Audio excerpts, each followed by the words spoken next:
Hi, welcome to Bonds After Baby. I'm LMFT Evie Empress, and I'm here to help you and your family relationships experience more relief and connection during the stage of pregnancy, postpartum, and early parenthood. Remember to subscribe for my podcast here and on YouTube, and sign up to my email list on my website, bondsafterbaby.com, where I'll be sending free resources for your family. In this episode, I'm discussing why being flexible helps you and your relationships during early parenthood. So many new roles and situations are thrown at us during this time that create challenges for us and our relationships with partners and others. I'm going to give helpful examples of rigidity versus flexibility as a parent, as part of a couple, and with extended family. And I'm going to share 3 ways to start shifting your mindset towards more adaptability in early parenthood to give you and your relationships some much needed relief. This is another good podcast to listen with family members. So, those who are watching or listening to this episode who know me really well may be laughing a bit because it's not really my nature to be super flexible on things when I feel really strongly about them.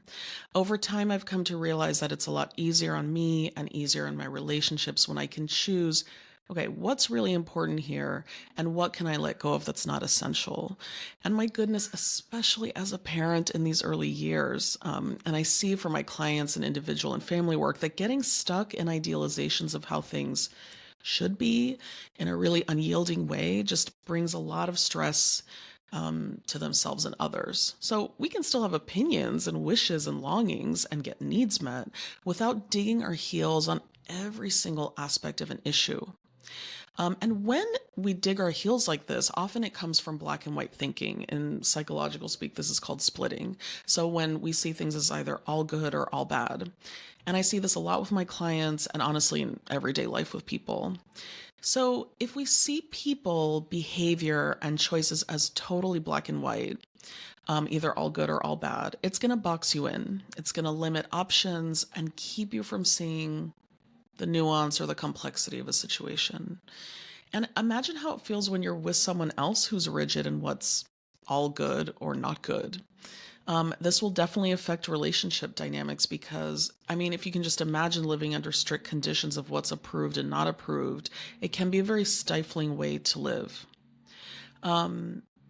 If Again, if you're with someone who's like, we have to do this in this specific way or else, even if that's not what's being directly said, that's the tone or tenor of that kind of thinking. And then again, what happens when we do this to ourselves, right? If we see ourselves as either all good or all bad, that's not helpful either. That really erodes our sense of self and it limits possibilities of how we can show up in the ways we want to for ourselves and others. So, if we as parents feel that things have to be a very specific way, otherwise, in any other variation, our kids will suffer or won't have an optimal childhood, which I've struggled with this one a lot too. It just makes parenting more stressful and it doesn't actually help our kids in the end. It's just a stifling, rigid, stressful kind of tenor to approach things with, to approach our relationships with. Being flexible isn't being permissive. This is important. Being adaptable doesn't mean letting other people have their way and just go with the flow. And it doesn't mean that you can't have high expectations from others and from yourself. It's not about not getting your needs met or not having boundaries. This is not what I'm endorsing. Those are unhealthy patterns that usually stem from low self-esteem or avoidance of conflict as a result of past relationship experiences. And some situations are just simply not okay, like physical abuse. There's no nuance or complexity there. What I'm sharing is a mode in which we don't build brick walls for ourselves and others with unnecessary rigidity. I'll give some examples of rigidity in a few situations, and share how it could be handled with more flexibility. Okay, so I'll start with couple in co-parenting. Okay, so toddler tantrums, fun for everyone, a very natural part of a young child's development, but of course it's stressful for parents, especially when they disagree on how to handle them. So let's say in this example, mom wants to take a gentle parenting approach to tantrums. This means where parents help the toddler with the feelings that are driving the behavior of the tantrum to help them calm down and learn self-regulation skills by being co-regulated by the parent. Okay. So let's say mom has read about this, read research, and she really agrees with this, but dad feels like it's getting permissive and they need to be more firm and feels that the mom's approach takes too long in many situations. In one instance, let's say they're running late for their older child's dance recital, and their younger toddler has a tantrum in the flower shop while they're getting flowers for the older child because he's really upset he can't grab the glass vase in front of him. And this tantrum is happening as they're already late and they really need to leave.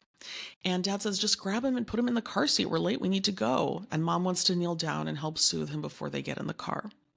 They end up being late to the recital. They miss a few minutes of their older daughter's recital, and they get into a big fight at home when everyone's asleep. So, and this obviously relates to kind of bigger issues that it's not just about this one time, it's about many times that turn out like this, and their disagreements about the approach to tantrums in general. So let me describe how both of them are seeing this as all or nothing and how that doesn't help. So mom sees this as all or nothing. She sees that son always needs this kind of emotional regulation. Otherwise, he may feel neglected or his feelings are ignored. And this could have really big implications for, his emotional intelligence and just his own sense of self-worth. Okay. Dad sees this in an all or nothing way differently, right? He thinks this approach is just ridiculous, all bad because of the boys being pandered to, it wastes time, and their son needs structure and expectations for behavior.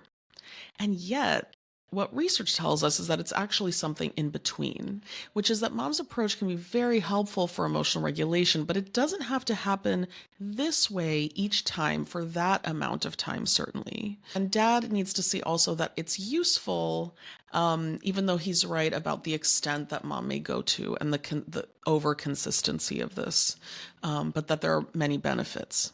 So if we take a look at how the all or nothing is based in fear thoughts, mom thinks it's bad because she grew up with cold and harsh upbringing and really needed more emotional attentiveness and attunement, and then she goes really hard on the other side of the pendulum. And dad grew up with a lot of permissiveness and needed more guidance from distracted and sometimes neglectful parents, and so he goes hard on the other side of the pendulum, like, no, structure, structure, structure. And then sometimes, this isn't in this scenario that I'm describing, but sometimes parents can also idealize their own childhoods and think that the way they raise their children has to be exactly like how they grew up, because they also haven't seen the gray area that's in most people's experience, right? Most things are not all good or all bad. So if these parents could get more flexible in their thinking, more adaptable, mom could see that the emotional attunement doesn't need to be such a long process every time, or sometimes it's just not possible at all. And that's okay. And that boundaries are necessary to include in the emotional attunement. And dad could see that actually a lot of what mom is doing is very helpful for the child and will be good for him long term with modifications, right? Okay. So another example, let's take one with a mom and her mother, so grandparents. Let's say a mom drops her 2.5-year-old off at grandma's house twice a month, which is a really big help for her. But mom and grandma are having tension because grandma doesn't follow mom's rules around no sugar. So when mom was growing up with grandma, there were a lot of processed and sugary foods, and it was really hard for her to build good eating habits, and she struggled all her life with that. So she goes, again, really hard on the pendulum. She doesn't want her daughter to have any sugar or to deal with any of that. You can see already how this is like fear-based, and there's a valid concern in general, but because the fear gets really strong, the approach gets very black and white. Grandma wants to share recipes from their culture that include some sweets with sugar to pass down these traditions to her granddaughter, and she's very angry because she doesn't see mom trying to understand her intentions. Mom's angry because she hasn't heard any acknowledgement from grandma about her own struggles with her relationship with food or any understanding of what she went through as a kid and as an adult and what she's trying to protect her daughter from. So they both go into an all or nothing space. Mom says no sweets, and if you entertain sweets, it's only because you're trying to undermine me and do the same things to my daughter that you did to me. And grandma's like, no, there should be no limits on what a grandma does when I'm trying to help you and do a wonderful thing for your child. So This is not helpful, right? They're just digging their heels on opposite sides of the pendulum. It's going to go nowhere. If both of them get out of the black and white space, right? Mom could see that some sugar could be okay with moderation because daughter can also benefit from the memories and traditions being passed down from grandma, who can be lovely for their relationship. And grandma could also see mom's concerns and have compassion for what her daughter went through while limiting the time she gives sugar. She can share traditions in more ways than dessert recipes, right? So they can both adapt and become flexible around this. That would be just one example of a different solution for them. Okay. And so you can see how the adults in the relationship and the children would benefit from more flexibility.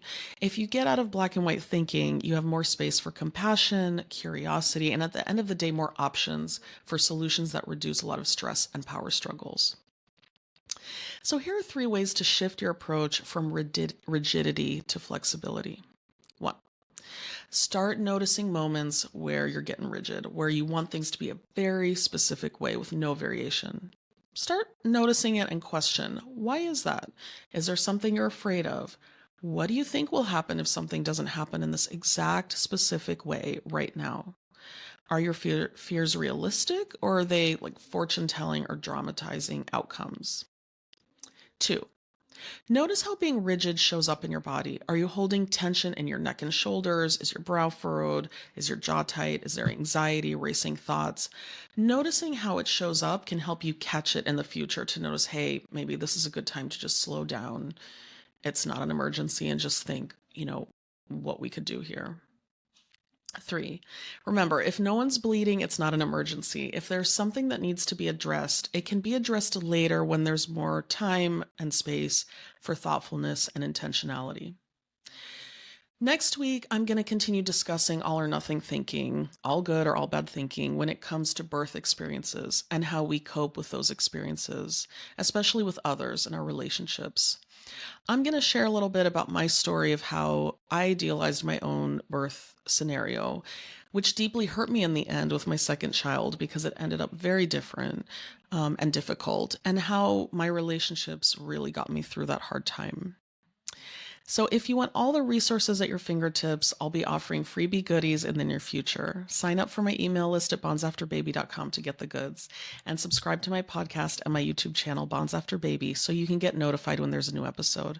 I'm here for you and your family. See you next week. Bye.